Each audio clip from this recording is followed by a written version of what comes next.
What's up, everybody? Welcome back to RacingNews.com. Welcome back to another one of our weekend recaps. Let's get to it. Going to show you 4 races today: the Pacific Classic, the Jockey Club Gold Cup, the Hopeful, and also the Spinaway. So to show you those 4 races and spend a little bit of time on each of them because it's they're fun. They're very fun races for different reasons. All right, let's show you this one first, and we're going to start with the Pacific Classic here. And boy, what a fun race this was. Field of 8 here.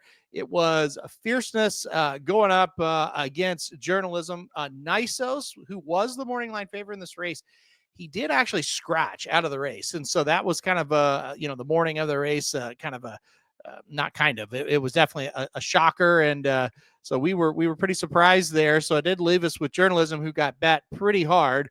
And of course, like I said, Fierceness, who was bet, fairly hard as well, harder than probably he would have been. All right, so let's get to it. Let's get to the actual, get it going for you right now. And it's going to be interesting. So watch the horse on the rail. The Fierceness is the horse on the rail here. Take a look at him and take a look what he does. Horses like to run to open space sometimes, right? I mean, that's kind of their natural instinct to do it. If they ever let him out of the gate here, Tarantino's acting up, folks. We'll see if he should have fast forwarded this a little bit, but he'll eventually get in there. All right, now watch Fierceness. Here he goes. He's gonna break from the rail here, and I was just beside me. Here he goes. So he's breaking. He's okay. He's okay. He goes, hey, open space over here. I'm gonna right to the temporary rail. Oh my gosh. So that at this point, I'm gonna pause. You're gonna see him. So he's inside, and I would imagine the plan was to get him out of the gate, get him to the front, and try to take him gate to wire, right? Because they've kind of said, hey, he doesn't like to be in behind horses. So that was going to be a big problem if he ducked to the rail, right, and got behind horses and lost his stride. The other thing, they've kind of always said about him is not only does he doesn't like to be behind horses, but we liked him way out to the outside. So I would imagine Johnny V thought, once he said, oh shit, I'm going to live, because he didn't jump the rail or hit it. You can laugh now because he didn't do it. He's like, okay, he did a great job now, but now everything that they told us about Fierceness that they do not want to happen is happening to him. He's inside horses. He had trouble at the beginning. He's getting dirt in his face. These are all excuses that they've given for Fierceness in the past. Now, in the meantime, I'm going to put this back a little bit. In the meantime, as we were watching, as I especially was watching Fierceness, I had forgotten about Journalism and where to watch him. What the hell's going on with him? He's way farther behind than normal. He's having a Zenyatta, Sierra Leone-like trip. Let's pause this right here when they get by for the first time. Well, let's just pause it right here. It's like, are you kidding me? Journalism is way back there. What is going on right now? He keeps going. It's like he's not picking it up at all. What is happening? So a major mess. And honestly, at this point of the race, I'll stop it. I thought, okay, because again, everything they said about Fierceness that goes wrong with him and makes him not run well, it's all happening to him, right? And then you scale back as well. Okay, if he's not going to fire, well, then Journalism is going to win by 10 lengths. You scale back, and it's like, what is he doing? He's way behind there. So anyway, was equally shocked by both things. Now, Journalism starts to pick it up a little bit. You see him; he's starting to get going a little bit. And now when he gets kind of to the turn and onto the backstretch, he's kind of within range a bit. And you see Fierceness on the inside. He's kind of tugging, wanting to go. He's just kind of cruising. And at this point, it's like, well, maybe he's kind of recovered. Maybe we're okay here. He's still a little bit too far back, but I think he's going to be all right. In the meantime, I picked up Fierceness about right here again. And I thought, that horse looks comfortable. But he can't be, right? He's getting dirt in his face. He's inside. They say this is the brutal trip for him. This is what he can't handle. He can't do it. And this is not me saying it. It's connections have said, oh, this is not where you want to be. We want him on the outside. Look at him. Oh, he can't be in between horses, they said. He looks fine. Now watch him here. Johnny V says, all right, fine, let's go. Let's see what happens. Oh, he just splits 2 horses like it's no problem and takes the front. This horse is schizophrenic. I mean, listen, all the excuses they gave him, I think he just does whatever the hell he wants, honestly, because this was huge. And now he's in the spot. Here comes Journalism, and Journalism's flying. He's picking up these donkeys like they're standing still, like a good horse should. And all of a sudden, all right, it's a 2-horse race, but Fierceness has a jump on him by quite a bit. And all if Fierceness just finishes with a little bit of run here, he's going to win, in which he does. He's got plenty left in the tank. Journalism's trying to cut into the margin. I mean, he's running hard, but he's no match for Fierceness down the lane as he just keeps going. Johnny gets him going a couple of times there with a couple of taps, and that's it. He's able to get the job done and win the race.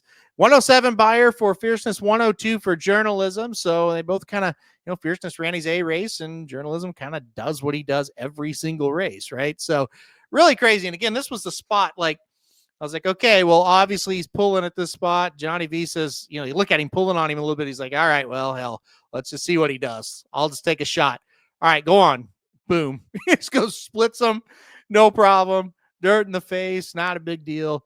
All the things they thought about this horse, everything went wrong that could go wrong as far as the trip that they say he hates. And it didn't matter. He just gallops out and wins for fun. Guys, I can't figure him out. I have no idea what he's going to do race in and race out.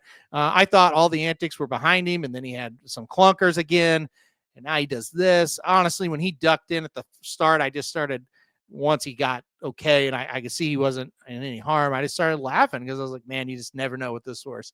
Yeah, you truly don't, because he still runs a huge race and wins after that disastrous start. So, there you go. Fierceness gets the job done. I was highly, highly entertained, as you can probably tell by my voice, with this race. All right. Speaking of entertaining, again, we can kind of not chuckle at this, but you can kind of watch this, and it's okay because horse jockey, everybody's fine somehow. Keep an eye on the number 4 mind frame here. They're going to go here in the Jockey Club Gold Cup.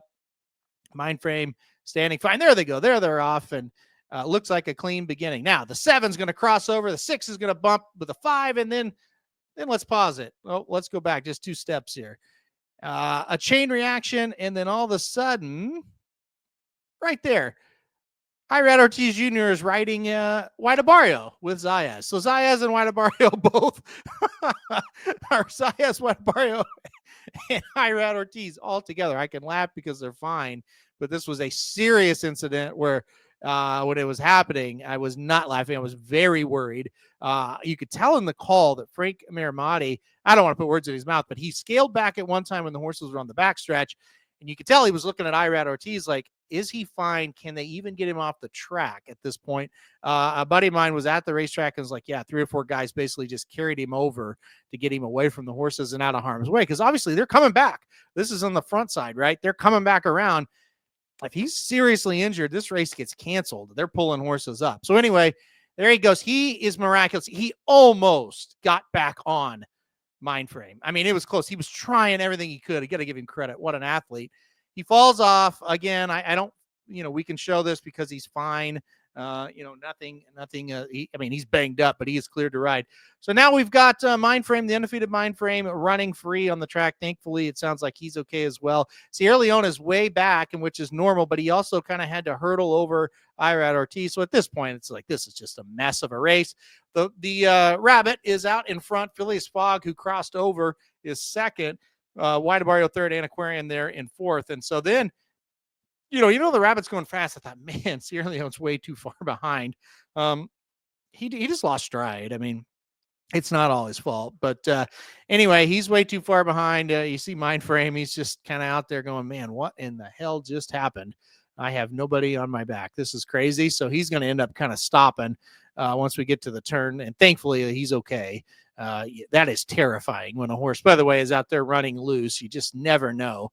They're very well trained. They know what to do, but at the same time, they could very much injure themselves. But he's starting to kind of pull himself up. I think he's smart. He realizes, I don't know what's happened here, but I got to get home. So anyway, Phileas Fogg's tracking the Rabbit here. White Barrio, who was had 2 jockeys on him at one time in this race, is starting to try to make a move. Antiquarian sitting right there in third. And it's Antiquarian that starts to kick on, and he kicks past White Barrio. And it's a suburban rematch, Phileas Fogg and Antiquarian. The big difference here is Antiquarian took the turns a lot better this time. And here he comes. His head's cocked, but he is picking up ground. Sierra Leone, 30 million wide there on the outside. And he's just going to come up a little bit short. Antiquarian gets the jump on him. Every horse got the jump on him because he's 20 million links behind and 30 wide. He's trying. Look at him closing. I mean, he's really closing nicely. Right here, I thought, man, he may actually do it. Antiquarian, though, got a little bit left in the tank, is able to finish the job and win the race. A mess of a race. Let's go back and watch this again. You just don't see this very often. One more time. I've never seen two jockeys on the same horse, but wild stuff right there. Man, Irat tried so hard. He's holding on. He's trying, and there he just falls off. So, man, what a wild day. I text my buddies after the race, and again, after everybody was okay, I just texted them and it was like, I've seen it all. Like, literally, I've seen it all.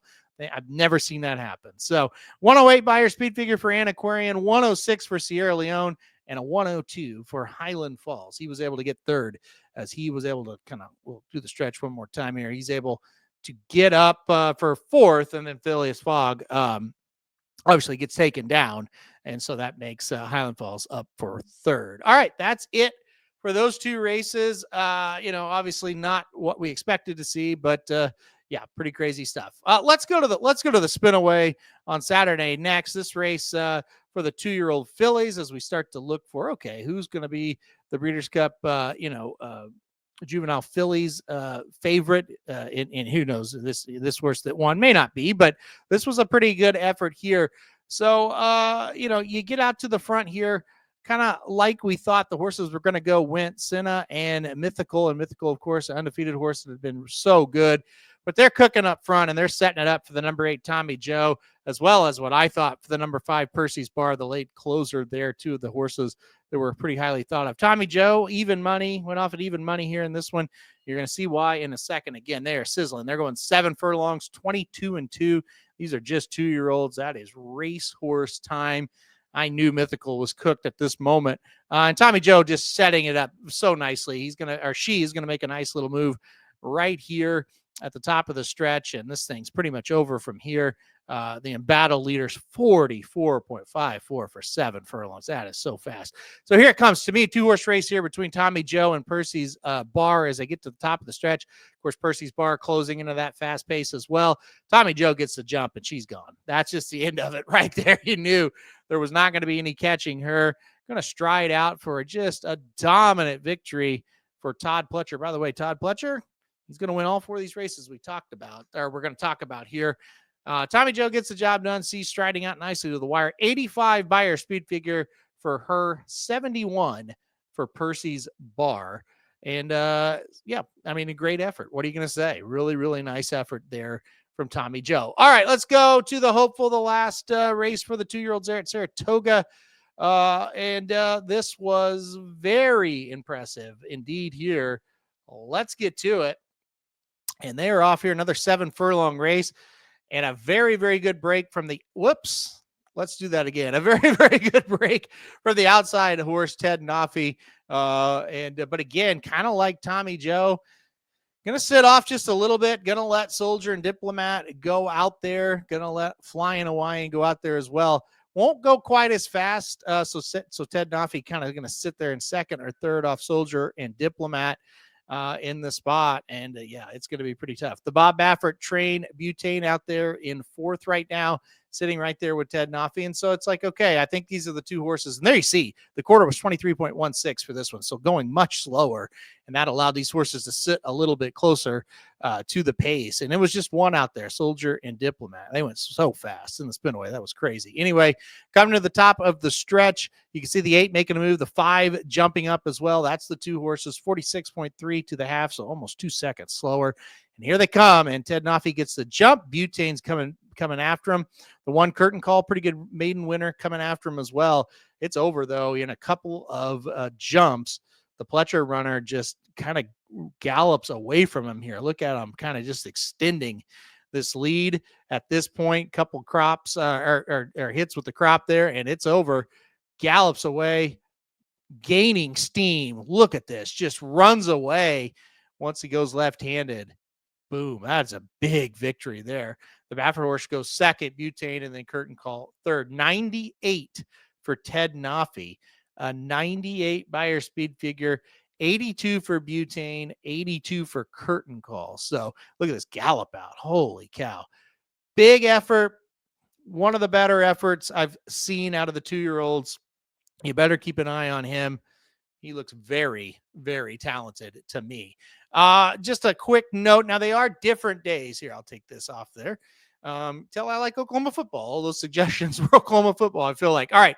122.35. That was the final time for the hopeful. Now these are different days. So I don't like to compare times from different days.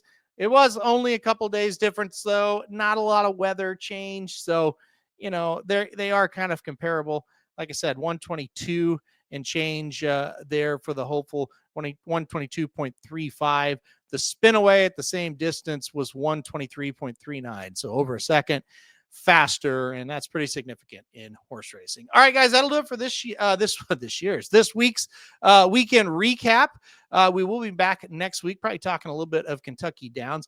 If you are interested in the Breeders' Cup breakdowns that we do, the rankings, that's its own separate video this week. So check that out as well. We have a ranking of the top 10 Breeders' Cup horses. All right, guys, that'll do it for this year. This week, did it again. This weekend's recap. Come back next week. We'll be back for more. Thanks, everybody, for watching. We'll see you next week.